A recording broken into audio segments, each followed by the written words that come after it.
वो एक फ्रस्ट्रेशन भी है उसमें उनकी, क्योंकि वो नाकाम हो गए हैं स्ट्रेट ऑफ हॉर्मुज को खोलने में, और साथ में एक धमकी भी है, और उसकी धमकी को शायद सीरियसली लेना चाहिए। धमकी ये है कि हम जो है पूरा आपके power plants, basically civilian infrastructure को हम डिस्ट्रॉय करेंगे, क्योंकि जहां तक उनका मिलिट्री इंफ्रास्ट्रक्चर है ईरान का, वो सारा अंडरग्राउंड है। तो ईरान ने ये कह दिया है कि टिट फॉर टैट होगा, जो आप हमारे ऊपर करेंगे वही हम, जितने भी आपकी बेसिस हैं जीसीसी कंट्रीज में, हम वहां कर देंगे। तो कहने का मतलब ये है, अगर ये ऐसा हुआ तो फिर बहुत ज्यादा नुकसान होगा जीसीसी कंट्रीज का, और नुकसान होगा ग्लोबल इकोनॉमी का, और ग्लोबल रिसेशन हो जाएगी, बहुत दिक्कत होगी, जो कि बहुत लंबी चलेगी। तो अभी क्या हो रहा है कि जो दो बड़ी ताकतें हैं, चीन और रशिया, वो दोनों अब खुलेआम ये कह रही हैं कि हाँ, सीज फायर पे बात होनी चाहिए।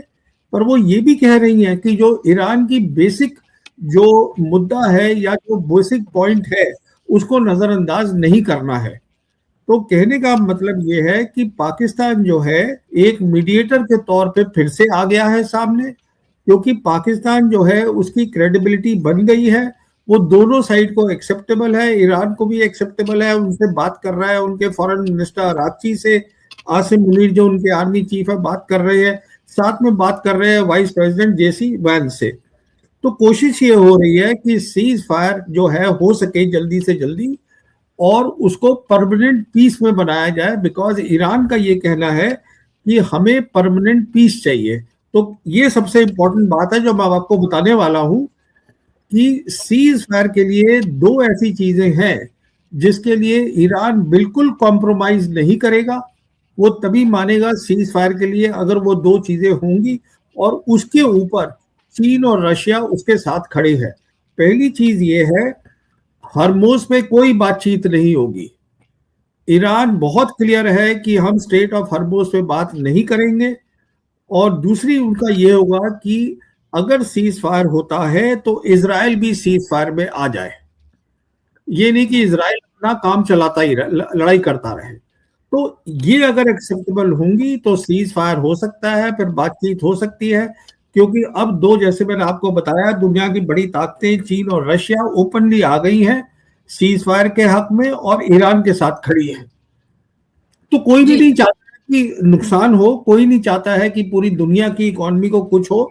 पर देखिए होगा क्या, क्योंकि जैसे आपने ट्वीट देखी है प्रेसिडेंट ट्रम्प की, कि उन्होंने वो गाली गलौज किया है और बोला है कि तुम स्ट्रेट ऑफ हॉर्मुज खोल दो।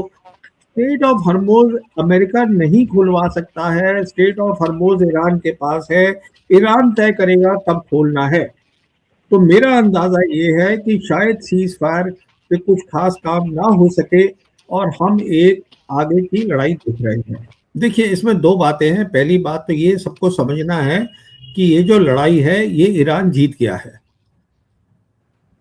अगर ईरान जीत गया है तो ईरान तय करेगा हरमुज कब खुलेगा, प्रेसिडेंट ट्रंप तय नहीं करेंगे। पहली बात तो ये है। दूसरी ये है कि कुछ अमेरिकन सेनेटर्स हैं और कुछ उनके अमेरिका के बहुत रिस्पेक्टेबल लोग हैं जो ये कह रहे हैं कि ट्रंप ने he has lost his mental balance, दिमाग का संतुलन भी हिल गया है। अदरवाइज कोई भी अमेरिकन प्रेसिडेंट इतनी बेहूदी टाइप की बातें और गाली गलौज नहीं करेगा पब्लिक फोरम के ऊपर जो इसने की है ट्रंप ने। वो उसकी फ्रस्ट्रेशन है। कहने का मतलब ये है कि देखिए, लड़ाई होगी तो लड़ाई में भी अमेरिका नहीं जीत सकता है, ये बात तय है। और लड़ाई लंबी होगी छोटी होगी, इस पे भी मैं आपको एक टिप्पणी करना चाहता हूं। बहुत अमेरिकन एनालिस्ट बोल रहे हैं कि देखिए, अगर लंबी लड़ाई हुई तो कई सालों साल चलेगी, ऐसा कुछ नहीं होगा। ये अगर लड़ाई लंबी भी होगी तो एक साल में तय हो जाएगी, इससे ज्यादा नहीं जाएगी। और तय तो ये होगा, ये नहीं कि कौन जीते या हारेगा, वो तो अभी तय हो चुका है। तय ये होगा कि अमेरिका जो ग्लोबल लीडर है मिलिट्री, उसका क्या हश्र होगा, उसका आगे जो फ्यूचर है वो क्या होगा, इस पे तय होना है। तय ये नहीं होना है कौन जीतेगा हारेगा। मैं इसलिए कह रहा हूं ये जीत चुका है क्योंकि ये वो लड़ाई है जो ईरान जानता था उसको लड़नी पड़ेगी। ये वो लड़ाई है जिसके ऊपर ईरान बहुत डेकेड से, सदियों से वो इसके ऊपर काम कर रहा था। तो उनकी सारी मिलिट्री फैसिलिटीज जो है वो अंडरग्राउंड है, पहली बात। दूसरी, उन्होंने तय कर लिया था कि सबसे अहम चीज या जो अमेरिका की सबसे बड़ी कमजोरी है जिसपे हमने हावी होना है, वो स्ट्रेट ऑफ हॉर्मुज़ है। और वहां उन्होंने ऐसी वहां पर मिलिट्री ताकत रखी हुई है कि वो उससे अमेरिका छीन नहीं सकता। ये दूसरी बात है। तीसरी बात ये है, उन्होंने पहले ही तय कर लिया था कि अगर अमेरिका लड़ाई में आएगा तो हम इनकी जितनी मिलिट्री बेसेस है वो उनकी दूसरी कमजोरी है। पहली कमजोरी है स्ट्रेट ऑफ हॉर्मुज़, दूसरी वो बेसेस है, हम उसको खत्म कर देंगे। तो वो उसके लिए भी पूरे तैयार है। नेक्स्ट बात ये है, क्योंकि ये वो लड़ाई है जिसके लिए वो तैयार थे, उनके पास प्रोडक्शन कैपेबिलिटी है अंडरग्राउंड। मतलब अगर उनकी मिसाइल्स और ड्रोन खत्म होती हैं तो वो उसको और प्रोड्यूस कर सकते हैं। और फाइनल बात यह है कि दो बड़ी ताकतें मदद कर रही हैं ईरान की। जैसे कि जो चीन है, चीन ने ईरान को अपना सैटेलाइट जो सिस्टम है स्पेस का, वो दिया है। तो आज ईरान के पास ताकत है कि वो पूरी जो जंग का एरिया है वो उसको साफ देख सकता है, दिन रात 24 घंटे देख सकता है। उसको पता है अमेरिकन फोर्सेस कहाँ बैठी हैं, कुवैत में यहाँ बैठी हैं, वहां बैठी हैं। और साथ में, क्योंकि आप देखिएगा जो फासला है ये ईरान और इजराइल के बीच में, वो 1000 किलोमीटर है। वहां पर अपनी मिसाइल भेजना, ड्रोन भेजना, पूरी प्रिसिशन के साथ, एक्यूरेसी के साथ, वो भी स्पेस की मदद मिल रही है। तो जब आप इन सारी बातों को देख लेते हैं, और लास्ट बात मैं आपको बता दूं कि ये वो लड़ाई है जिसके लिए, जिसको हम कहते हैं वॉर ऑफ सर्वाइवल। अब ईरान लड़ेगा, जबकि जहां तक अमेरिका का ताल्लुक है, ये वो लड़ाई है जिसके लिए ट्रंप तैयार ही नहीं थे। ये वो लड़ाई है जो बहुत अनपॉपुलर है अमेरिका के अंदर।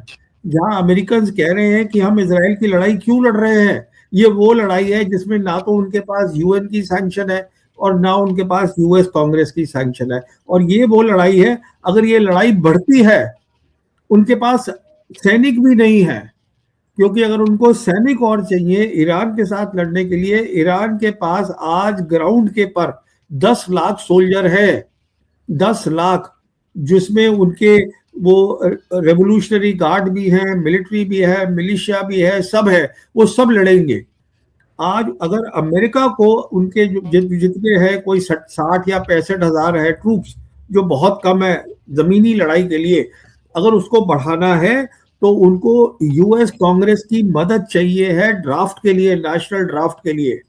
कि जो आज उनकी वॉलंटरी फौज है उसको ड्राफ्ट बनाने के लिए यूएस कांग्रेस नहीं देगी सैंक्शन। इसीलिए मैं आपको कह रहा हूं ये लड़ाई वो ऑलरेडी हार चुके हैं।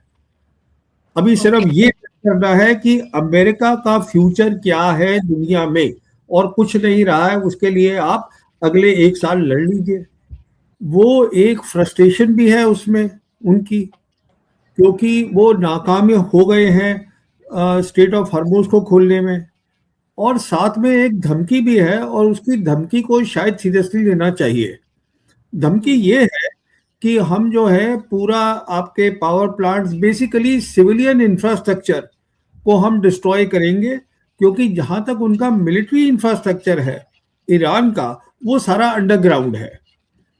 तो ईरान ने यह कह दिया है कि टिट फॉर टैट होगा, जो आप हमारे ऊपर करेंगे वही हम, जितने भी आपकी बेसिस हैं जीसीसी कंट्रीज में, हम वहां कर देंगे। तो कहने का मतलब ये है, अगर ये ऐसा हुआ तो फिर बहुत ज्यादा नुकसान होगा जीसीसी कंट्रीज का, और नुकसान होगा ग्लोबल इकोनॉमी का, और ग्लोबल रिसेशन हो जाएगी, बहुत दिक्कत होगी, जो कि बहुत लंबी चलेगी। तो अभी क्या हो रहा है कि जो दो बड़ी ताकतें हैं, चीन और रशिया, वो दोनों अब खुलेआम ये कह रही हैं कि हाँ, सीज फायर पे बात होनी चाहिए। पर वो ये भी कह रही हैं कि जो ईरान की बेसिक जो मुद्दा है या जो बेसिक पॉइंट है, उसको नजरअंदाज नहीं करना है। तो कहने का मतलब ये है कि पाकिस्तान जो है एक मीडिएटर के तौर पे फिर से आ गया है सामने। क्योंकि पाकिस्तान जो है उसकी क्रेडिबिलिटी बन गई है, वो दोनों साइड को एक्सेप्टेबल है, ईरान को भी एक्सेप्टेबल है, उनसे बात कर रहा है, उनके फॉरेन मिनिस्टर अरागची से, आसिम मुनीर जो उनके आर्मी चीफ है, बात कर रहे हैं।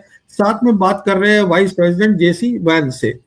तो कोशिश ये हो रही है कि सीज फायर जो है हो सके जल्दी से जल्दी और उसको परमानेंट पीस में बनाया जाए, बिकॉज ईरान का ये कहना है कि हमें परमानेंट पीस चाहिए।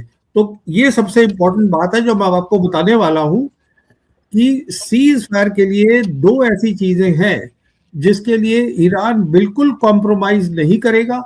वो तभी मानेगा सीज फायर के लिए अगर वो दो चीजें होंगी और उसके ऊपर चीन और रशिया उसके साथ खड़े हैं।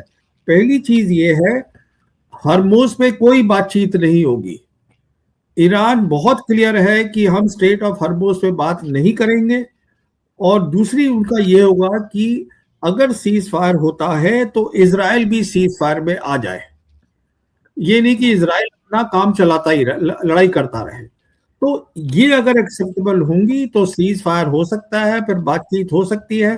क्योंकि अब दो, जैसे मैंने आपको बताया, दुनिया की बड़ी ताकतें चीन और रशिया ओपनली आ गई हैं सीज फायर के हक में और ईरान के साथ खड़ी है। तो कोई भी जी। नहीं चाहता है कि नुकसान हो, कोई नहीं चाहता है कि पूरी दुनिया की इकोनॉमी को कुछ हो। पर देखिए होगा क्या, क्योंकि जैसे आपने ट्वीट देखी है प्रेसिडेंट ट्रम्प की कि उन्होंने वो गाली गलौज किया है और बोला है कि तुम स्ट्रेट ऑफ हर्मोज खोल दो। स्ट्रेट ऑफ हर्मोज अमेरिका नहीं खुलवा सकता है, स्ट्रेट ऑफ हर्मोज ईरान के पास है। ईरान तय करेगा कब खोलना है। तो मेरा अंदाजा ये है कि शायद सीज फायर पे कुछ खास काम ना हो सके और हम एक आगे की लड़ाई देख रहे हैं। देखिए इसमें दो बातें हैं। पहली बात तो ये सबको समझना है कि ये जो लड़ाई है ये ईरान जीत गया है। अगर ईरान जीत गया है तो ईरान तय करेगा हरमोज कब खुलेगा, प्रेसिडेंट ट्रंप तय नहीं करेंगे। पहली बात तो ये है। दूसरी ये है कि कुछ अमेरिकन सेनेटर्स हैं और कुछ उनके अमेरिका के बहुत रिस्पेक्टेबल लोग हैं जो ये कह रहे हैं कि ट्रंप ने he has lost his mental balance, दिमाग का संतुलन भी हिल गया है।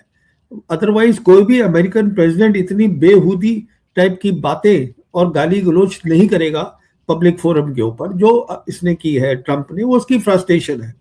कहने का मतलब ये है कि देखिए लड़ाई होगी तो लड़ाई में भी अमेरिका नहीं जीत सकता है, ये बात तय है। और लड़ाई लंबी होगी छोटी होगी इस पे भी मैं आपको एक टिप्पणी करना चाहता हूं। बहुत अमेरिकन एनालिस्ट बोल रहे हैं कि देखिए अगर लंबी लड़ाई हुई तो कई सालों साल चलेगी। ऐसा कुछ नहीं होगा। ये अगर लड़ाई लंबी भी होगी तो एक साल में तय हो जाएगी, इससे ज्यादा नहीं जाएगी। और तय तो ये होगा, ये नहीं कि कौन जीते या हारेगा, वो तो अभी तय हो चुका है। तय ये होगा कि अमेरिका जो ग्लोबल लीडर है मिलिट्री, उसका क्या हश्र होगा, उसका आगे जो फ्यूचर है वो क्या होगा, इस पे तय होना है। तय ये नहीं होना है कौन जीतेगा हारेगा। मैं इसलिए कह रहा हूं ये जीत चुका है क्योंकि ये वो लड़ाई है जो ईरान जानता था उसको लड़नी पड़ेगी। ये वो लड़ाई है जिसके ऊपर ईरान बहुत डेकेड से, सदियों से वो इसके ऊपर काम कर रहा था। तो उनकी सारी मिलिट्री फैसिलिटीज जो है वो अंडरग्राउंड है, पहली बात। दूसरी, उन्होंने तय कर लिया था कि सबसे अहम चीज या जो अमेरिका की सबसे बड़ी कमजोरी है जिसपे हमने हावी होना है वो स्ट्रेट ऑफ हर्मोज है। और वहां उन्होंने ऐसी वहां पर मिलिट्री ताकत रखी हुई है कि वो उससे अमेरिका छीन नहीं सकता। ये दूसरी बात है। तीसरी बात यह है, उन्होंने पहले ही तय कर लिया था कि अगर अमेरिका लड़ाई में आएगा तो हम इनकी जितनी मिलिट्री बेसेस है वो उनकी दूसरी कमजोरी है। पहली कमजोरी है स्ट्रेट ऑफ हॉर्मुज, दूसरी वो बेसेस है, हम उसको खत्म कर देंगे। तो वो उसके लिए भी पूरे तैयार है। नेक्स्ट बात यह है, क्योंकि ये वो लड़ाई है जिसके लिए वो तैयार थे, उनके पास प्रोडक्शन कैपेबिलिटी है अंडरग्राउंड। मतलब अगर उनकी मिसाइल्स और ड्रोन खत्म होती है तो वो उसको और प्रोड्यूस कर सकते हैं। और फाइनल बात यह है कि दो बड़ी ताकतें मदद कर रही है ईरान की। जैसे कि जो चीन है, चीन ने ईरान को अपना सैटेलाइट जो सिस्टम है स्पेस का वो दिया है। तो आज ईरान के पास ताकत है कि वो पूरी जो जंग का एरिया है वो उसको साफ देख सकता है, दिन रात 24 घंटे देख सकता है। उसको पता है अमेरिकन फोर्सेस कहाँ बैठी हैं, कुवैत में यहाँ बैठी हैं, वहां बैठी हैं। और साथ में क्योंकि आप देखिएगा जो फासला है ये ईरान और इजराइल के बीच में वो 1000 किलोमीटर है। वहां पर अपनी मिसाइल भेजना, ड्रोन भेजना, पूरी प्रिसिशन के साथ, एक्यूरेसी के साथ, वो भी स्पेस की मदद मिल रही है। तो जब आप इन सारी बातों को देख लेते हैं, और लास्ट बात मैं आपको बता दूं कि ये वो लड़ाई है जिसके लिए, जिसको हम कहते हैं वॉर ऑफ सर्वाइवल। अब ईरान लड़ेगा, जबकि जहां तक अमेरिका का ताल्लुक है, ये वो लड़ाई है जिसके लिए ट्रंप तैयार ही नहीं थे। ये वो लड़ाई है जो बहुत अनपॉपुलर है अमेरिका के अंदर।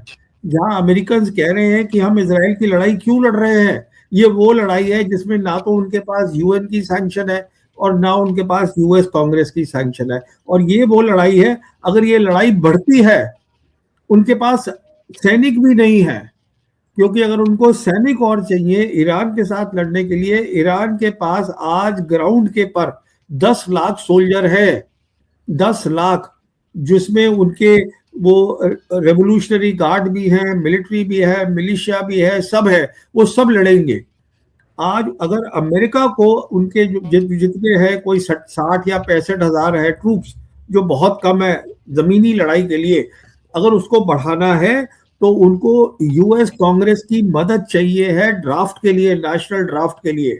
कि जो आज उनकी वॉलंटरी फौज है, उसको ड्राफ्ट बनाने के लिए यूएस कांग्रेस नहीं देगी सैंक्शन। इसीलिए मैं आपको कह रहा हूं, ये लड़ाई वो ऑलरेडी हार चुके हैं। अभी सिर्फ ओके। ये करना है कि अमेरिका का फ्यूचर क्या है दुनिया में, और कुछ नहीं रहा है। उसके लिए आप अगले 1 साल लड़ लीजिए।